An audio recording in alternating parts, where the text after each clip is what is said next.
the mic? All right, go for it. Okay. I've got a question for you. Okay, I'm starting with a question. What does the United States have in common with Papua New Guinea and no other industrialized country in the world? Can you guess it? Come on, ladies. Can you guess it? Paid leave. Ladies. We don't actually have a national paid family leave program. So let me tell you about why this is important. Because of that, we force workers every day to choose between earning a paycheck and caring for their families when they need it. And, exactly. And it is such a drag on the U.S. economy.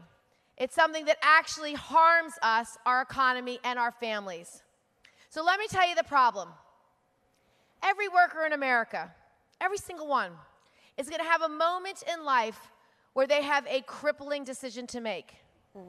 Do they bring home a paycheck, or do they care for a loved one who needs their help urgently? Whether it's a parent who's dying. I had a worker, my speechwriter, and his mother was suffering from cancer. And he knew that he needed to be by her side for at least a few weeks before she passed. I made sure my office had paid leave so he could do that. There are so many instances where workers need to meet a family need that's really real. Whether it's a new baby, whether it's a sick child or a sick family member, or you're sick yourself, or an ill spouse. So the truth is, this is something that's going to affect all of us. And it doesn't just affect us and our ability to provide for our families, but if you are a low-wage worker, or you are a worker who doesn't have access to leave, which is 8 out of 10 of us don't have access to paid leave, you do have to make the choice. Do I earn the paycheck that actually feeds my family, or do I meet the urgent need? And just imagine that crippling decision for you when you know you can't actually survive or feed your child if you're not at work. Imagine your child in a car accident and in a wheelchair and not being able to care for her. I've met that mom. Imagine the new mom whose baby's in the ICU, holding on for her dear life and not being able to be by that infant's side. I met that mom. I can tell you this is a real problem that affects everyone. It's also a major drag on the economy. Because the absence of paid leave in this country, it costs us $20 billion a year. $20 billion a year where people aren't earning when they do need to leave the workplace to meet that family need. Less money going to our small businesses. Less money going right into the economy. So what's the answer? Do we have a solution? Yes, we do. I have it. Let's pass a national paid leave bill that actually works. It doesn't cost a lot of money. It's an earned benefit, just like Social Security.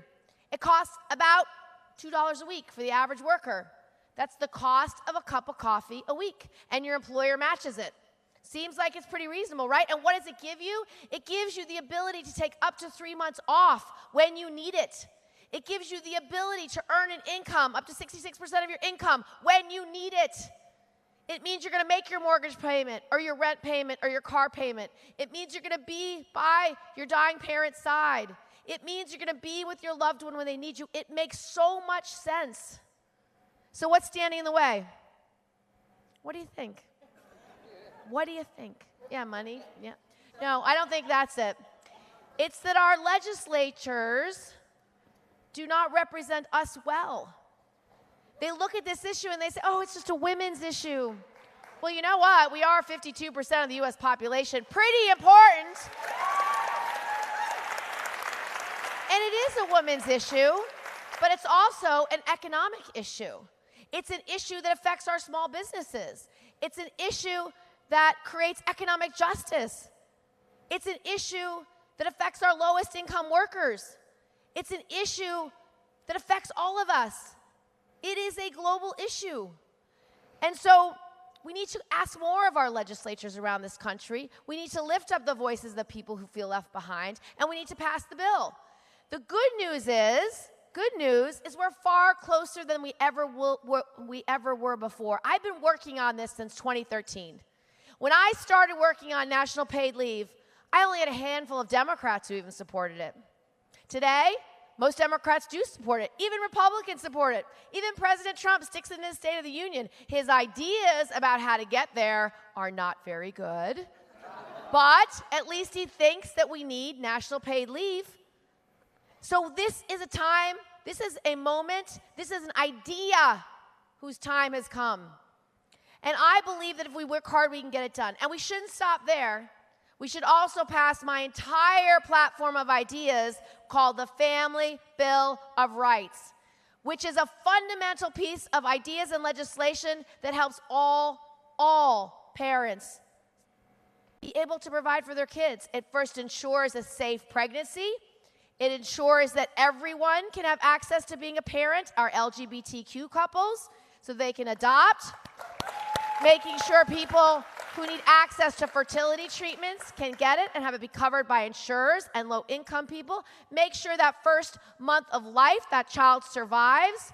Having baby bundles where you bring home everything the baby needs in the first month of life. It works in states and countries around the world. Making sure we have national paid leave, and making sure we have universal pre-K and affordable daycare. Common sense, simple solutions. So I hope you will join me in fighting for paid leave, because the truth is, it's going to happen to you. And this solution is so elegant because it helps small businesses who could never compete. It helps the 8 out of 10 workers who don't have access today. And you know what? We know it works. You've had paid leave in California for 10 years. When we ask businesses, how's it going? 90% have said no negative impact on the bottom line or a positive impact on the bottom line. And 99% of businesses says it improves morale and it improves retention. And for young people who have the gig economy, who are working 4 or 5 jobs, changing jobs every year, it works because you're buying in as an earned benefit your whole life, whether it's part-time, full-time, big companies, small companies. And even though states are working really hard to pass it, a small state would never have the economies of scale necessary to actually pass a paid leave bill that would work. So every state needs this, the country needs this, and you need a president of the United States who will fight for it, and as president, I will fight for it, and I will pass it into law. It's a super common sense and practical idea that you have. And as baby boomers continue to age and the caring economy is growing quickly, it's something that really needs to be figured out. But as you alluded to, is seen as a women's issue. How do we change that, and why is that? Yeah. So I don't know why it is, because I think a lot of our legislators are male. And they look at women as the caregivers, so they don't think it's an important issue necessarily. But we can change that, because they do need paid leave too. Yes. And they need access to that safety net, so when a loved one is sick, they can take time off and not be able to choose between that paycheck and their family members' lives. But you mentioned it's also a seniors issue, which I think is a group of people we should really be engaging on paid leave. For a lot of seniors, a lot of our grandparents, they have now become the primary caregivers because their daughters or sons can't take time off to meet the needs of a new baby or an infant or a loved one. And so they are forced into primary caregiving just because there's no other choice in that family. And also, also, there's a lot of seniors who would love it if their daughters or their sons could be available to actually meet their needs when they're sick or undergoing cancer treatments or need rides to the hospital or rides to the doctor. And that happens all the time. And again, with no flexibility, you can't help your parent when they need you most. Thank you. Thank you so much, Senator. So I want to bring in inequality, right? Especially when we talk about race, because historically many policies have had disparate impacts on different communities, right? When we talk about race, class, and you were just talking about gender. How will you ensure your plan is distributed equitably? So this very much is a racial justice issue, because the truth is a lot of our lowest wage earners are women and women of color. We know that 2/3 of minimum wage workers in this country are women. And because there's no national paid leave, every time a woman has a family emergency, a new baby, or a sick loved one, they have to choose between earning the paycheck and actually meeting the need. So for a lot of low-income women, they quit their jobs.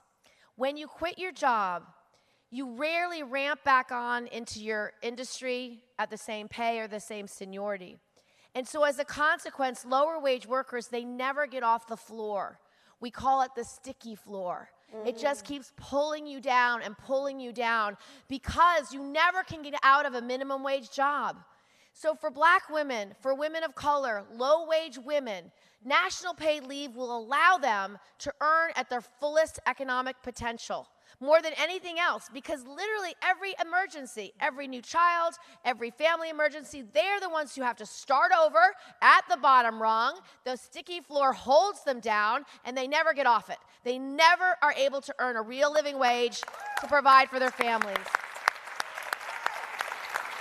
And the reason why this bill creates equality, racial equality, is because it applies to everyone. It's not just for the companies that afford it. It's not just for the highly educated, well-paid lawyers and accountants. That's who offers paid leave because they're desperate to retain female professionals.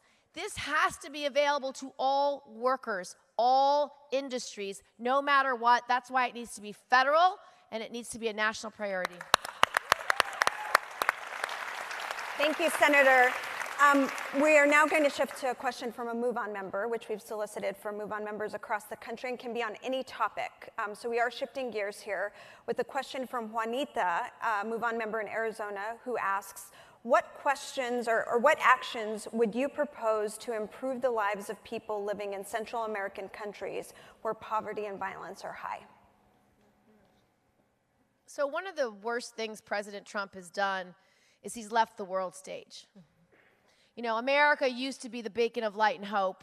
We used to be a world leader where other countries would follow us, that we would set the standard and they would follow our lead. Not under President Trump. He shuns his responsibilities. He doesn't want to meet the needs of allies and other countries that we have always worked with, whether it's NATO or the EU, South America, Central America, Mexico, or Canada. He's adversarial all the time, fighting for fighting's sake, not because he actually wants to accomplish something or get something done. So there is no better example of this than the blind eye he is turning towards Central and South America, to suffering, to civil wars, to gang violence, to drug violence, and he's closing our border. He's putting up a wall to say, we're not here for you. He has radicalized and upended the entire nature of asylum in this country. We used to be a country where we welcomed people. Emma Lazarus' poem, send us your tired, send us your poor, send us the huddled masses yearning to breathe free. It used to stand for something. The Statue of Liberty used to stand for something, but he's unwilling to help refugees from Central and South America right now. So what I would do as president is two things. Number one, I would use our investments, our political will. I would use our diplomatic efforts to help stabilize those countries. Because I can tell you, just imagine yourself. Imagine you have a boy, a teenage boy. Imagine if he stays in your community. He will not only be taken into a gang, but he will most likely lose his life within a year. What would you do? What would you do? Would you send him to a country that he might have a shot? Would you? Yeah. I would. I would do anything to protect my child from death and dismemberment and a horrible life. So we need to recognize the absolute human need and be the leaders that we are. We are the strongest, wealthiest country in the world, and we don't act like it. Under President Trump, he demeans the vulnerable. He actually punches down. He wants us to close our borders and look inward. He wants us to be afraid of our neighbor. He wants us to fear immigrants and refugees. I will restore what's been lost as president. I will restore that beacon of light and hope. I would create a proper asylum system in this country. I would have real immigration judges that are appointed for life, that aren't just reporting to the Attorney General. I would have lawyers assigned to asylum seekers. I would ask asylum seekers to come to ports of entry and have a community-based process where they can have a hearing and actually apply for asylum status. And I would take all that work and take it out of Homeland Security, and I would put it into the Department of Justice where it used to be.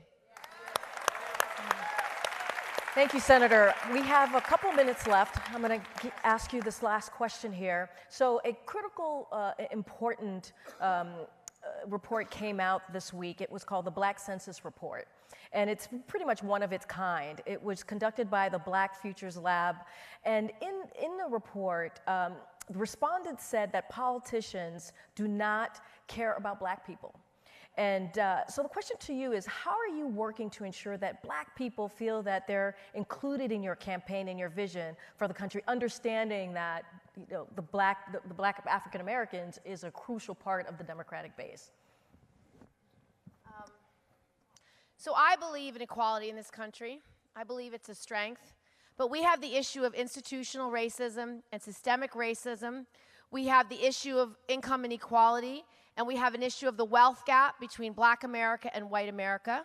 And that report was amazing. I read it, and it was the first of its kind because of the broad-based nature of it and who Black America trusts. I can tell you politicians was way at the bottom, and rightly so. Yep. Rightly so. So as president, I will take on institutional and systemic racism and income inequality and the racial wealth gap seriously and directly. The first thing I would do is support Congresswoman Jackson Lee's bill to study reparations and make recommendations about how to address them. To address the wealth gap, there's a platform of 10 excellent ideas. 2 of them, one is have postal banking, to actually deal with the fact that 30% of America are unbanked and underbanked, largely communities of color, so they can get access to banking, savings, checking account, and not have to be vulnerable to predatory lenders and predatory practices. 2, I would support baby bonds because I think it's an excellent way to begin to accrue wealth. I would deal with institutional racism in all the places it exists. It exists in our healthcare system. It exists in our education system. It exists in our economy, every aspect of opportunity. It exists in our criminal justice system. And I'll just give you a few ideas. In healthcare, take on maternal mortality, for God's sakes. Honestly, if you are a Black woman in America today, you are 4 times more likely to die in childbirth. In New York City, you are 12 times more likely to die in childbirth and within a year of giving birth because of institutional racism. And so I have a solution. I support a lot of ideas, but one is you have the equipment in the delivery room and the training that's necessary to make sure that racial bias doesn't exist in the delivery room.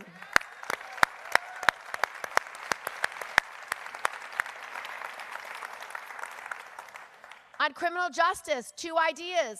Let's decriminalize and deregulate, deschedule marijuana. Do it.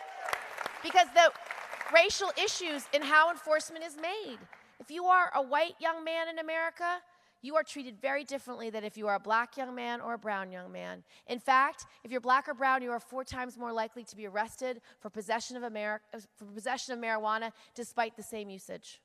So let's actually decriminalize it and restore the communities that have been held back because of the unfair enforcement policies, and then fully deschedule it so that patients can get access to the medicine that they need. One other idea, end cash bail. End it. End it.